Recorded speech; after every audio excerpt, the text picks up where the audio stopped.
What's up, everybody? Good morning. Hey.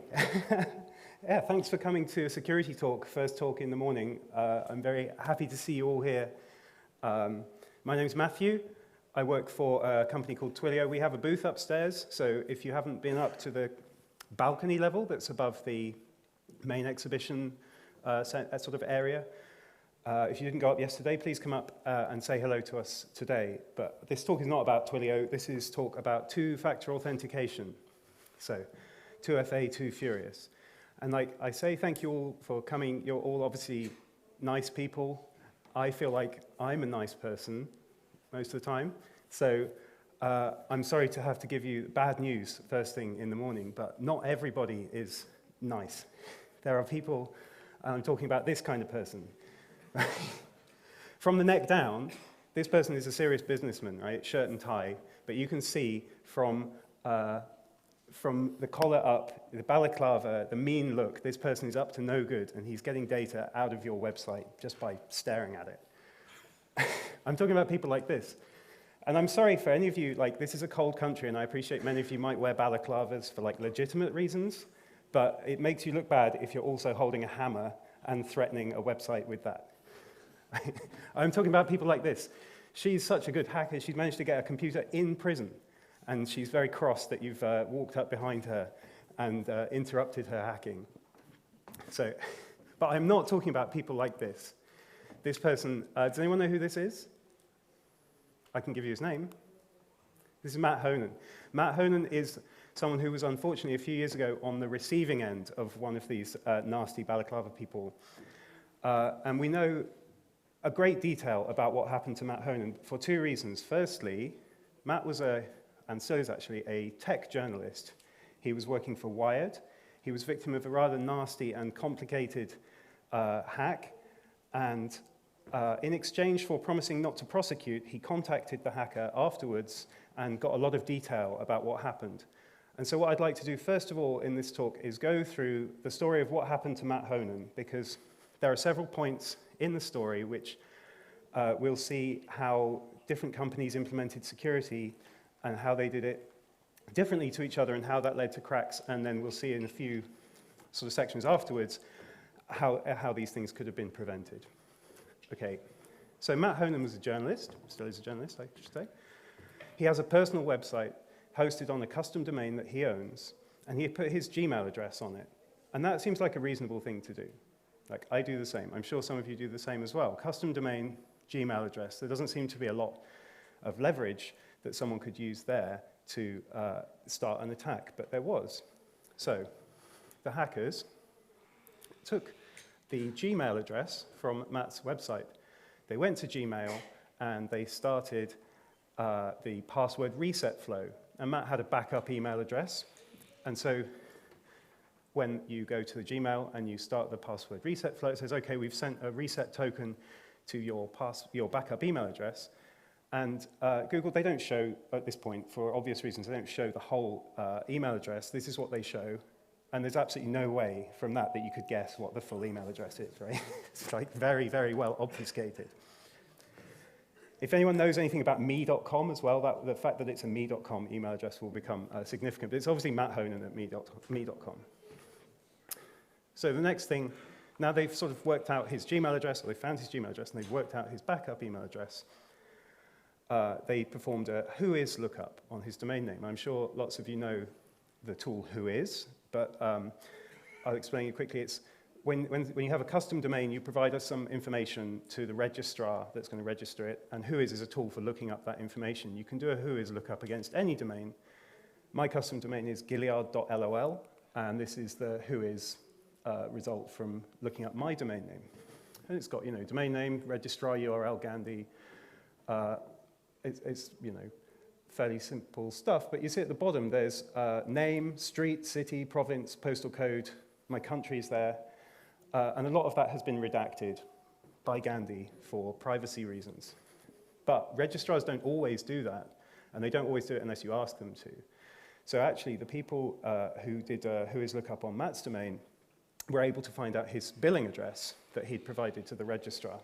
So now they have his email address, backup email address, and billing address. So what's the next thing that you would do in this situation if you were trying to hack someone?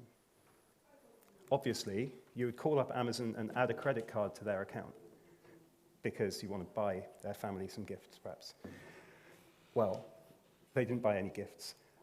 They phoned up and they said, "Hello, I'm Matt Honan. I'd like to add a credit card to my account." Excuse me. How can I do that, please? And they asked, the Amazon people asked a bunch of security questions, which obviously the hackers didn't know the answer to mother's maiden name, or maybe that's available, but they didn't know the answer to a lot of the security questions, but they did know email address and billing address, right? Because they'd got that from Whois. So they were able to add a credit card, probably a stolen one, to his Amazon account. So next, they hung up and phoned back to Amazon. And they asked for a password reset and the same set of questions. Presumably they spoke to a different Amazon person this time, right? They didn't just remember. So they asked for a password reset. And Amazon again asked a bunch of security questions, and the hackers were unable to provide many of the answers, but they were able to provide email address, billing address, and the last 4 digits of a credit card that was associated with the account, the one they just added, right? So they were able to reset the Amazon password. So now they could log into his Amazon account. And to this day, this is still true. I trust you all, but I'm not showing you the last 4 digits of my cards. I've blurred them out here. But to this day, when you're logged into Amazon, you can see the last 4 digits of all the cards that are associated to your account. Okay? So Amazon don't consider this to be like something that shouldn't be shown in clear text. That's their policy, and it still is. By the way, my gift card balance is 0. Just come and see me on the booth if you're interested. So, anyway, now we get timestamps at this point because things accelerate very, very quickly, and Matt was able to piece it together in a lot of detail. The hackers called Apple to reset his Apple ID account password. They were able to do that because they knew his email address, they knew his billing address, and they knew the last 4 digits of Matt's real credit card, right, which they'd been able to get from Amazon. The same information that Amazon decided was not worth, hiding from being on the website. Apple thought this is proof positive that they're definitely talking to the right person. Apple took 17 minutes to reset his password, which is significantly longer than I would expect, if you think they could do it straight away, and it's significantly longer than some other steps we'll see in a minute. So once they have, does anyone know you can log into a me.com email address with your Apple ID? Who knew? Well, you can. So with the Apple ID, they're able to log into his backup email address for the Gmail. They were able to trigger the Gmail password reset flow and intercept the email in the me.com and actually reset the password for his Gmail account. So Google were able to reset rather faster than Apple, and within 10 minutes of having done that, they'd used the Apple's remote wipe feature to brick his iPhone, reset his Twitter password using the reset flow that went through Gmail, and then they wiped his MacBook and deleted his Google account. Now, at this point, Matt knows that something's going on, right? He's awake, he's using his computer at this time, and suddenly it's all turned off, and he has a very clear idea that something really bad is happening to him. It's not just a coincidence that all these things have stopped working, but he's locked out of all accounts, and there's nothing he can do about it. It took him quite a long time to recover from this. Meanwhile, the end game for these hackers, and I think this is like probably the most ludicrous part of the story, was they posted, using his Twitter handle, a bunch of stuff taking credit, a lot of racist bullshit, like homophobic slurs, because he had like a nice 2 or 3 character Twitter handle, and they just thought like that would be a fun thing to try and attack. And then that was it. That's all they did. And Matt's lasting consequence from this was that he lost a lot of family photos that were on his MacBook and not backed up. But after a while, he was able to reset all his accounts at least. So we see like each company here claims that they followed their standard operating procedure for security, but the gaps in between them, what is considered private and what's considered not so private, and what's considered valid to identify a person varies between the companies. It's also, and Matt acknowledges in the detailed article that he wrote about this, that it's his fault because he didn't turn on two-factor authentication for any of these services. None of them had forced him to, and he hadn't chosen to. But two-factor authentication on any of Google, Apple, or Amazon would have stopped these attacks dead, right? It wouldn't have been able to proceed.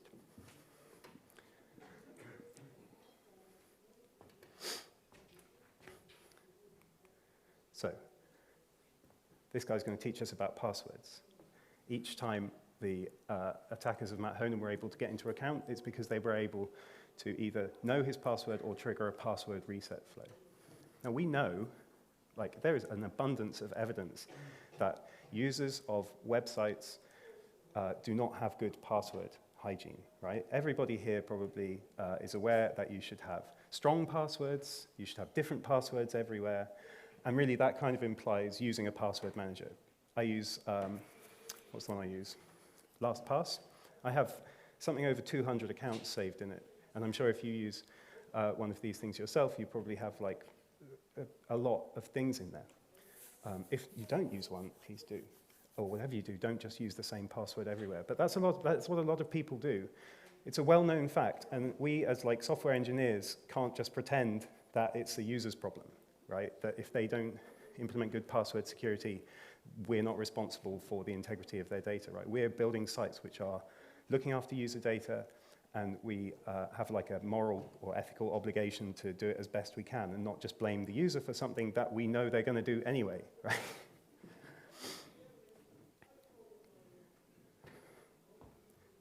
Does anybody here know the website Have I Been Pwned, if I'm saying that right?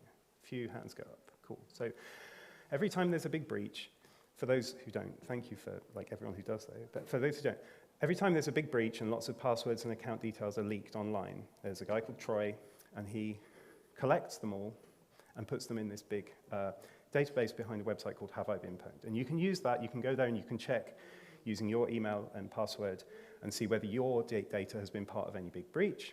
And there's an API that you can hook into a user registration flow that you can use to tell whether a user is trying to create an account on your site using something that's in the Have I Been Pwned database. When I wrote the abstract, if you've read the abstract, it says there were 8 billion accounts. There are already now more than 9 billion accounts in Have I Been Pwned. So it's more than one for every person on the planet, averaged out. Someone I know in the UK called Paul Dambra, he works for a company called Cooperative. Cooperative is a company that manages life insurance, banking, they have some supermarkets, they have investments, they have funeral care. It's not like trivial stuff. And he was talking on Twitter about how they had used Have I Been Pwned as part of their user registration flow to improve security. So they've hooked up validation to protect co-op members. We see around 1/4 of people try to use a compromised password and then change to a safe one. This is a view. Choose a different password. The one you've entered appears in a list of hacked passwords. When you reset your password, you can't choose a password in the pwned password set. When you register, we started by just warning you so as to not impact conversion. We've since stopped letting folk use a compromised password even on registration, and it's had no identifiable impact on conversion. Right, so Paul has found that by warning people, it hasn't put them off from signing up. But I skipped over a sentence in the middle of there, which is crazy. Between 1/3 and 1/4 of folk chose to use a compromised password anyway. So even when they've been told that this password is linked to their email address and publicly known, they're like, yeah, okay, doesn't matter, I'll just use it. Like, it's absolutely insane, I think. But what's crazy really is not, like, that's a thing, but what's crazy is like pretending that it's not a thing and not adding this kind of security to the websites that we're creating. It's like, it's really well known, and I will go on a rant about it unless somebody stops me, because it's really like our obligation as professionals. So, calm down, lighten the mood. I'm going to give you a quiz. What do you think are the 6 most common passwords in the Have I Been Pwned data set? Any guesses? Okay, yeah, there's a few that have come up. Some people, I think I heard someone say, this person, right? You just put your finger on the one and go like that. And that's kind of lazy, right? At least the second place people are 50% less lazy. A bit further. Third place, I heard someone say it, Oh, just finger down, still 6, go across. Any guesses for the next one? I think I heard someone say it actually already. And then this last one, these account for millions and millions of accounts each, right, by the way. If you're expecting users not to use stupid passwords, you're wrong. Like, please don't expect them not to do that. The next one, though, I find rather difficult to type because you have to, like, remember when to stop. Like, that's 6 ones, anyway. All right, so we know, don't we? I mean, I'm hammering the point home, right? We shouldn't be relying on username and password only. And that's the point of this talk, right? About the next level of security up, which is two-factor authentication. So who works, how many people are working on websites that provide user login? Good bunch. And how many people, I won't embarrass you, but how many people, keep your hands up if you are implementing 2FA? Excellent. Good, thank you. Let's find out. This guy's going to teach us about 2FA. He's going to smash it out of the computer for us. So the basics of 2FA are, instead of a person entering a username and a password, they have to enter a second factor of authentication as well. The second factor should come from a different category. So you might think, oh, I know my username, I know my password. That's 2 things, right? Is that 2-factor? No, it's not, obviously. Right? We know that's not. They have to come from separate categories, and the categories are generally like knowledge, possession, and another one which is less widely used called inherence. So knowledge is something you know, possession is something you have, and then inherence is something you are, or some sort of physical property of yourself.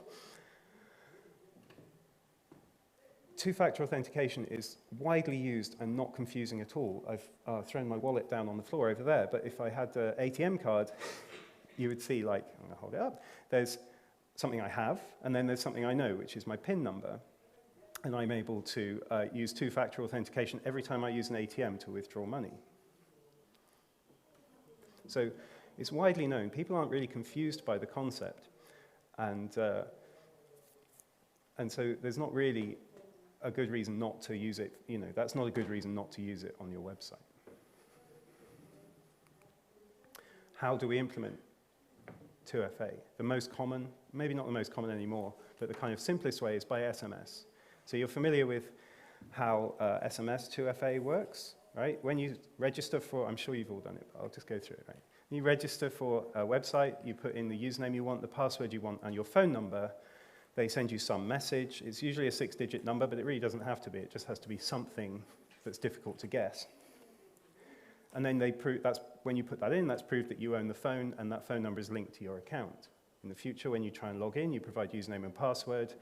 They send you another SMS, usually, again, 6-digit number, but it doesn't have to be. And then that somehow proves, to some extent, that you have the phone that you registered with. There are some problems, though. Firstly, there are, I've got the word written over here, active cell site transmitters. Sorry, that was a bit of a mouthful. Active cell site transmitters are things that are used by the police, but you can actually just buy them and you don't have to be the police to use them. And they're basically like fake cell towers. They force local phones to connect to them. Part of the negotiation between the phone and the cell site is what strength of encryption to use. So they would force a user to use a handset to use the lowest grade of encryption, and then they can do real-time decryption of calls and SMSs. It's kind of expensive. It's a few $1,000s to do that. It's not out of the reach of, certainly not out of the reach of a nation state, but it's not even out of the reach of someone who thinks they're going to be able to rob someone rich by intercepting their SMSs and logging into their accounts. Much cheaper, and also much more targeted at an individual, is this SIM swapping or SIM jacking. That this works by, for example, me knowing your phone number, phoning up your provider and saying, oh, I'm you. I would like to port that number to a new phone, please. And there is possibly some security at the mobile phone provider level that stops that, but there's not a lot. And then I will have your phone number registered to my phone, and I'll start receiving your calls and text messages. In fact, although there are possibly mitigations in place, a recent study that I found online, out of 30 attempts to do this attack against a particular phone number in America, 30 of them worked. Right? 100% success rate at convincing companies like AT&T, and it's pretty broadly used in the UK as well, to swap a phone number to a different handset. Even if a mobile phone provider has some security measures in place, there are numerous stories of insiders, people working at companies like AT&T who are just bribed to ignore those. And like for a few $100, you can bribe someone. Apparently, I've not tried it. And they will do, they'll just be able to bypass all the security things because it's just like, do you know the PIN? And the PIN is written in plain text on their computer and they can ignore it.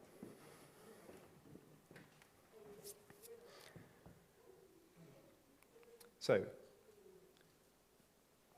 2FA by SMS, it's ubiquitous. That's a real pro. Actually, billions more people have access to a cell phone than have access to a smartphone. So if you want the broadest possible reach, SMS 2FA is still an option.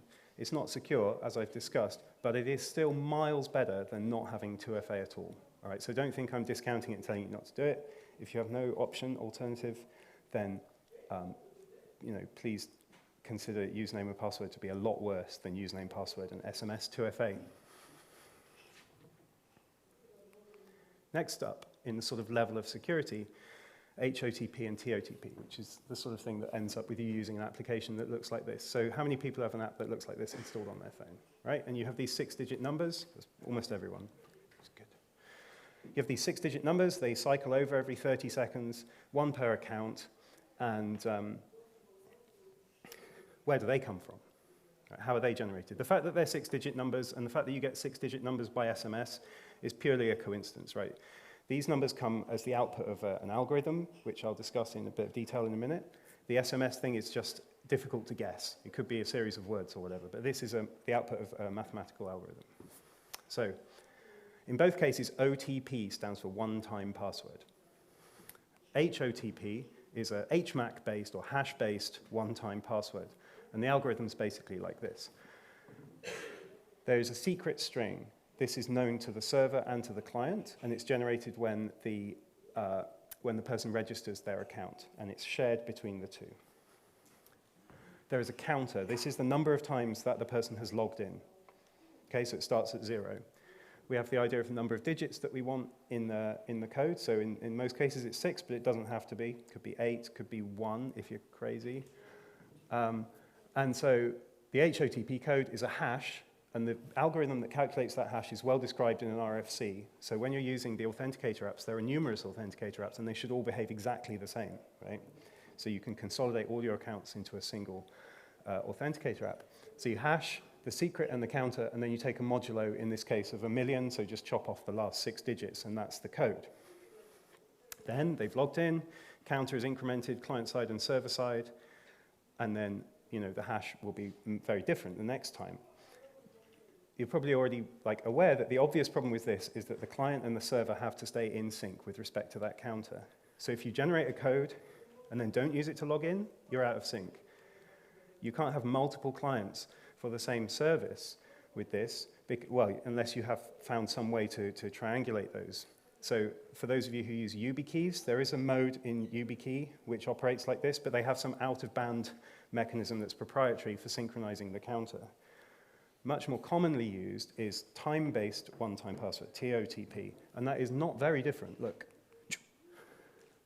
it's basically the same, except the counter is synchronized using something we all have, although I don't see one here, a clock. It's not the exact time, but rather blocks of 30 seconds, which is why you get this 30-second tick over of the number in your phone, right? So it's the counter here is the number of blocks of 30 seconds since January 1st, 1970. And then you just do exactly the same calculation. You still have the problem of needing to share a secret with the user when they register, which I'll talk about how we do that in a minute. And we sort of have a problem of clock drift. Like 30 seconds is quite long. Most people's phones and computers are in sync to within 30 seconds, but you might generate a code, type it in, press enter, and the thing's ticked over. So what you can do is perhaps generate 2 codes, one with the current time block and one with the previous time block, and just check if the user, you can do that at a cost of there being 2 correct possible codes. Or you can just not do that and make the users do it twice if they happen to flip over a boundary. So I want to show you some code that does one-time password things in Java. In case you doubt my credentials as a coder, this is me writing the demo, okay, in my garden shed. So down here, there's a library called JOTP, which is on GitHub there. And so we're imagining that we've used this OTP library when a user signed up to generate a random 20-character string. Here it is, right? So now the user's trying to log in. We have a counter. Let me just scroll that out of the way.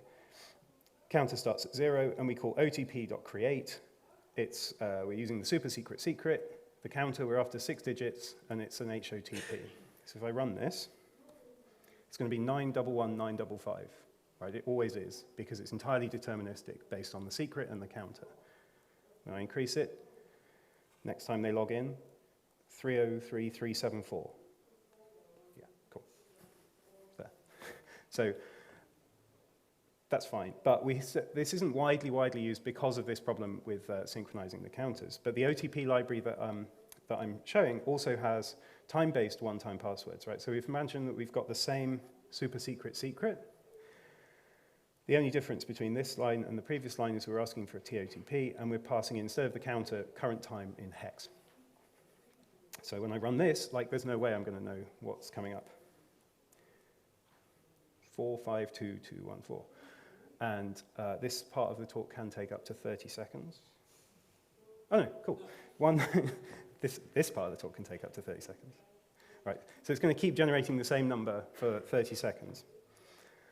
But I still haven't addressed the question of how we share the super secret secret with the user when they register. So a very, very common way is everyone's favorite type of thing, the QR code, right? So the OTP library has a way of generating a particular URL scheme, taking in the secret, the number of digits we want, the fact that it's time-based one-time password, the issuer, which is me in this case, and the username or email on the account, right? So if I run this, we see a URL generated with a scheme of OTP auth. And this, if I copy it and paste it down here, I'd like you all to get your phones out if you've got an authenticator app, right? Is that big enough for you to scan, right? Every authenticator app has the ability to scan a new account from a password, from a QR code. So is that big enough? Maybe for people at the front, I'll make it a little bigger for people at the back. Cool. So if you've got an account now and it's generating these 6-digit numbers, right? So back up here, I'll tell you what I'll do. I'll leave that on the screen. Ugh, scroll bars. I'll leave that on the screen. And come back up here and run this code again. So anyone who's got that installed, if I run this again, there we go. So the code you're seeing now should be 282038, right? Is that actually what you're seeing? Sweet. So this is how this works, right? It's not, I always thought it was magic, to be honest, or there was some like communication between the client and the server, but no, you don't need internet connection to be able to calculate these codes, although you probably do to be able to log into the website that you're trying to use. Yeah. So all you need to do is share the secret. So as long as the secret sharing happens in a secure way, which typically is done over a HTTPS web connection, so that's considered secure as long as there's not someone over your shoulder taking photos of the QR code on your screen, then that's how these work. Cool. Can we do better? Oh, sorry. Before I talk about how we can do better, I have an example repo here of adding that to a simple login flow on a Spring Boot application. So if you want to check that out, and I will be, the conference and I will be sharing a link to these slides afterwards, so if you can't take a photo of it right now, don't worry, because it will be coming out later. But the idea is pretty predictable. By now you've got the idea, right? You have to add a new field to your user DTO, which is the secret key that was generated when they registered. And then you have to add a new field to the login page, asking for that code. You have, in Spring Boot, create a new thing called an authentication provider, and then you have to add that to your web security config. Being Spring, there's actually like several classes that you have to create, implement, extend, several annotations you have to use. But that repo at the bottom has a sort of walkthrough of how to do it and an example code with like everything else that's irrelevant removed. So that might be helpful if you're working out how to do it.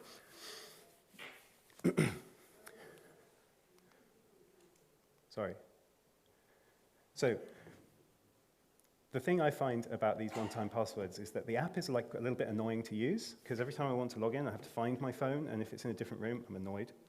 I have to open the app, and like I said, you can consolidate everything into an app, into a single app, right? Google Authenticator, Authy, LastPass, all of them work the same. Their behavior is specified by an RFC, so you should be able to use all your accounts from the same app. But then if it's just about to tick over then to the next 30 seconds, and you find yourself waiting for 10 seconds, then you have to grab this 6-digit number, and you have to type it in over there, and that's annoying. The sharing of the secret key at the beginning is another step that's vulnerable as well, as you can imagine. So can we do better? Better than SMS? Better than one-time passwords? Yes. This is, I think, the most convenient and secure, widely used 2FA method at the moment. Right, push notifications. So how many people have a push notification enabled account that they use on the regular? Lots of people, cool. How many people have more than one push notification app installed on their phone? Some, right?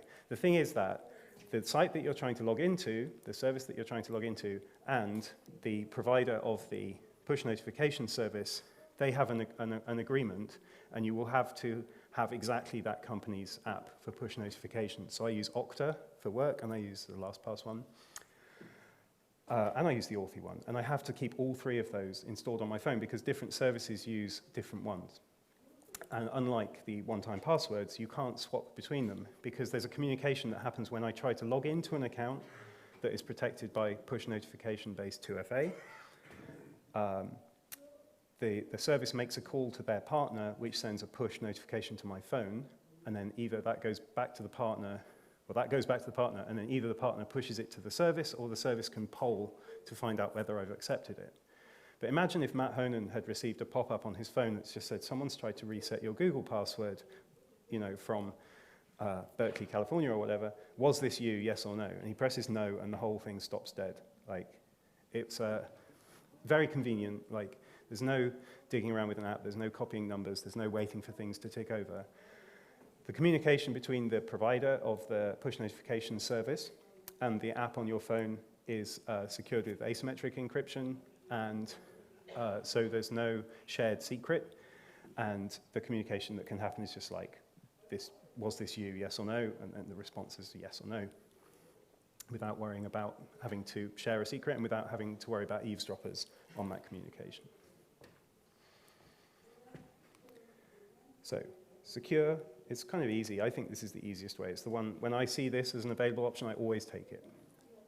But you do need many apps, and that can be a bit annoying if you're like trying to consolidate everything on your phone. So what else? After SMS, after one-time passwords, after push notifications, what other types of 2FA are there?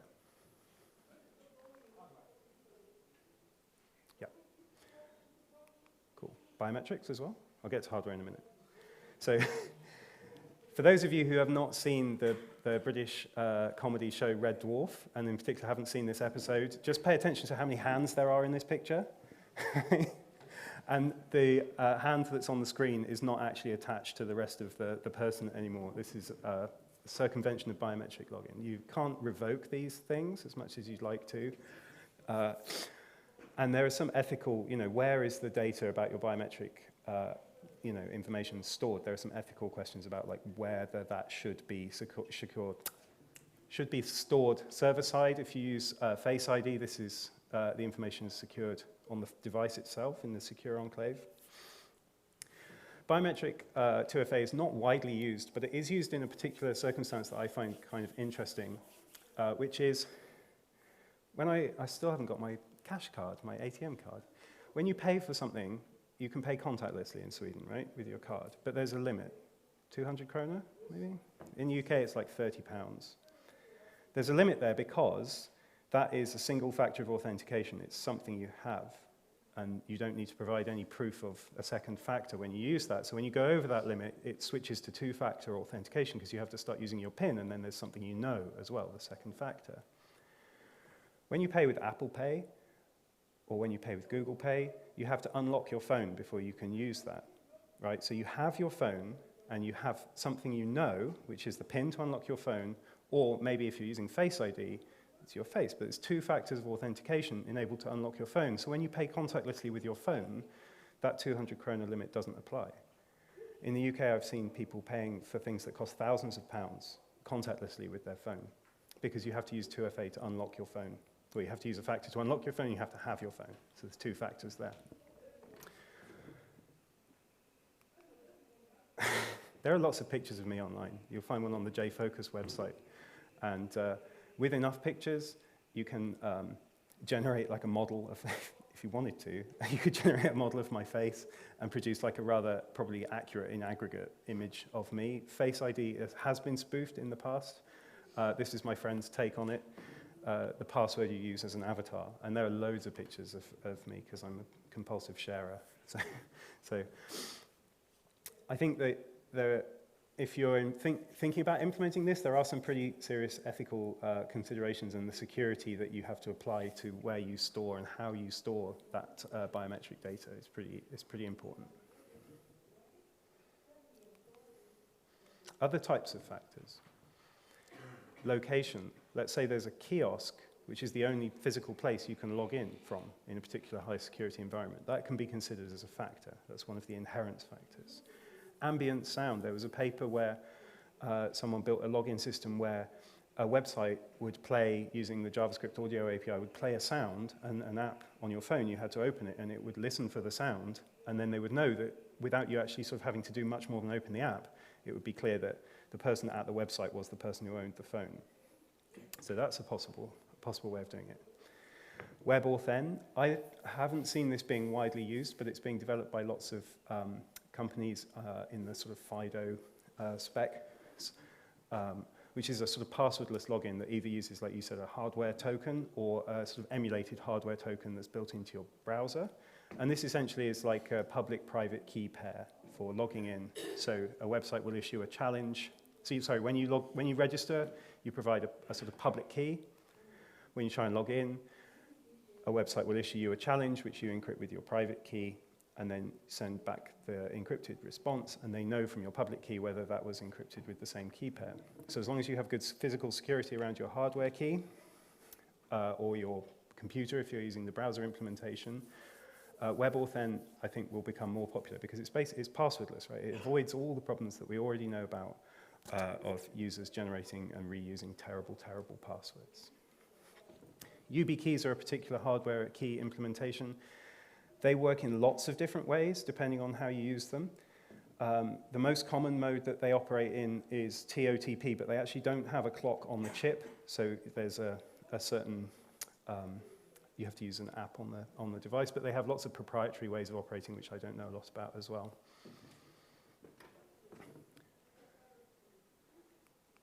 So it's often said, like, writing authentication frameworks is difficult. It's easy to get wrong in very subtle ways that significantly weaken the security of your site. And this is exactly true as well of two-factor authentication frameworks. If you can find companies that provide two-factor authentication as a service, then consider using them. If you can partner with someone like the example I showed for push notifications was the RSA company. There is a company called Authy, which is part of Twilio, that provides a service for this. Together, by thinking about it carefully and taking our responsibility seriously as ethical programmers, we can make the web safer, we can prevent our users from suffering data loss that we could have predicted, knowing how that they're going to behave. And we can stop this person from stealing from the URL bar the little password there, padlock. So that's all I have. There's time for questions, right? So, cool. Yeah, cool. Or you can come up, if you don't get your question answered now, see me on the Twilio booth later on. So, hey, hello. So, there's new, or it has been in development for a long time, the squirrel authentication method. Yes. Would that also be an alternative Yes, that's right. So there's a Squirrel or a SQRL authentication method. That has some similarities with WebAuthn. It is worth looking at. I think the number of companies that are involved with WebAuthn make me feel like that's more likely to become eventually a widely used standard, but Squirrel is worth looking at as well, certainly. So it works on the same principle of public-private key pairs and challenge and response from websites. So, cool. Hello, there's a question over here. Yes, when I get a new iPhone, Yes. I use two-factor authentication to register it as my device. Yeah. But then later on, I just use my fingerprint or whatever. Mm-hmm. How do you view this?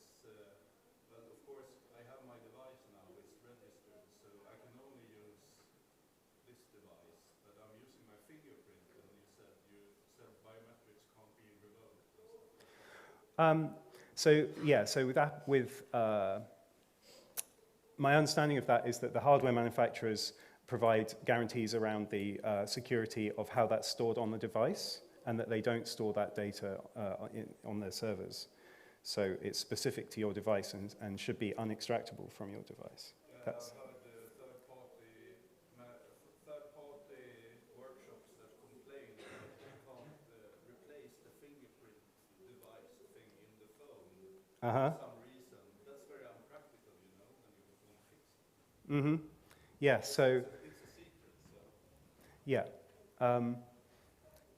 So if you use Google Authenticator and you lose your phone, then you may have to set up 2FA again on your new phone. Authy is an app that also stores an encrypted version of all your secrets server-side as well. So you have to remember a passphrase, but you can transfer those between phones. It's not the same exact thing as you were asking, but yeah. Does that help? So. Do we have more questions? No? Yes, one more. Cool. In Sweden, we have something called BankID, which is based from the banks. It's an authentication method belonging to multiple home pages, multiple sites mostly. Yeah. It's authenticate yourself as the person, so it's a replacement, kind of replacement for social security. Okay. Do you know how it works? I don't know much about that. So the question is about the Swedish banking. Sorry, just. The question is it a good idea to have that based on your personal information? Because how it currently authenticates is that you have a second password just to authenticate yourself in that application. Okay. But that has been spoofed. So people have been called there saying we are from the bank. Yeah, kind of phishing attack, right? Phishing attacks. Now they're also going to need to have your QR code to scan that. Just to increase security. Okay. Do you think this would be more widespread if it was? It depends how it's implemented. So you have an app on your phone. So everyone has an app. I don't know anything about this system. Sorry. Everyone has an app on their phone, and you have a password that unlocks it. And then once the app is unlocked, you can. You don't have the actual password to unlock the app. You just get I'm guessing, Amazon key sent it and then for authentication on this exact home page. Okay, so it's pushed from the banking website to the app on your phone. So in that sense, it seems to be similar to the push notification style of 2FA, which I am a big fan, like I said, of sites that use that. This two-factor authentication, the problem is that the bank can call you and ask you to tell you your number, or rather the thief calls you. Yeah, and pretends to be the bank. Can you please log into the bank? Okay, I do that, I get the code, and then he asks, what's your code? Okay, so there's still a certain amount of like user. He logs in using the code before I get to do it, because I have told him my code. Yeah, I see.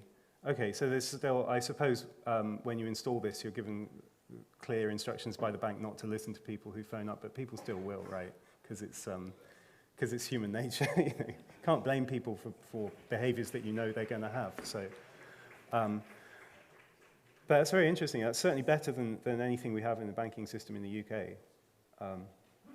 Yeah. So, there's one more question at the back. Yeah, you haven't mentioned certificates at all.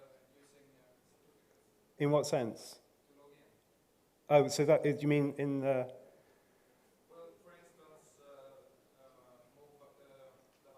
BankID, which is common in Sweden.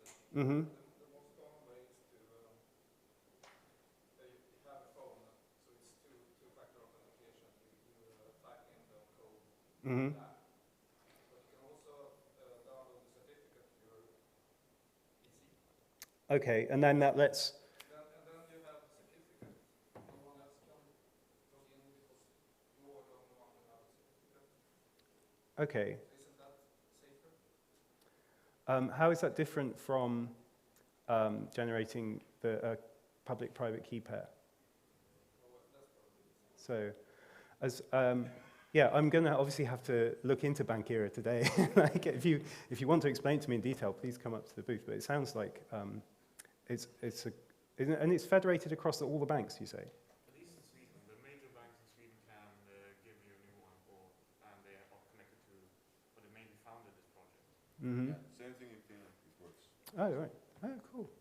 It's also used again to authenticate against authorities. What kind of authorities, like police? Yeah. Basically all. So, like proof if you can be stopped on the street and be challenged on your phone. Tax declarations and stuff like that using the bank. Oh, okay, okay. And there is an alternative which is Freja ED. That's not provided by banks, it's provided by some other company. Yeah. It's implemented on some project. Okay. Well, I'm glad to hear it's taken seriously. Yeah. I wish they would do that everywhere. So we have like 1 minute if there's another question. Otherwise, I'll let everyone out 1 or 2 minutes early. Oh yeah, there's someone right at the back. Sorry. You briefly mentioned WebOfN. Yes. Do you personally have any experience in implementing that, and how difficult is it? I do not have any experience in implementing it as a server side. I used it. I use it sometimes to log into GitHub, which is one of the few services that supports it. So no. Sorry. Okay. Well, thank you very much for coming.